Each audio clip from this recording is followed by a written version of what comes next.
প্রিয় দর্শক, আসসালামু আলাইকুম। দর্শক, আপনাদের প্রীতি ও শুভেচ্ছা জানিয়ে শুরু করছি আমাদের আজকের প্রতিবেদন। তো দর্শক, আজকে আমরা এক অসহায় মেয়ের গল্প তুলে ধরব, যার নাম হচ্ছে আসমা।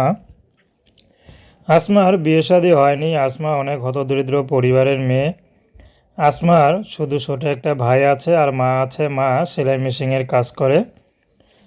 তো আসমা টুকটাক শিখতেছে, কিন্তু এখনও শেখা হয়নি। তো আসমা চাচ্ছে ভালো একটা মানুষ। তো আসমার বিয়ে করার খুব ইচ্ছা ছিল, কিন্তু বিয়ে করতে যারাই আসে তারা শুধু যৌতুক চায়। তো আসমার মা একটি কথা, যে বিবাহিত মেয়েকে ঘরে রেখে কষ্ট দিয়ে লাভ নেই। যদি ভালো একটা ছেলে পেতাম তাহলে হয়তো বিয়ে শাদী দিয়ে দিতাম, কিন্তু আজকাল যুগে টাকা ছাড়া কেউ বিয়ে শাদী করতে চায় না। তো আসমা এখন ইউটিউবে এসেছে ভালো একটা মানুষের আশা, যে মানুষটি তাকে সবসময় ভালো রাখবে, ভালোবাসবে। এমন একটা মানুষ পেলে আসমা বিয়ে শাদী করতে রাজি আছে। যদি সেই মানুষটি বিবাহিত হয়, আসমার কোনো আপত্তি নেই।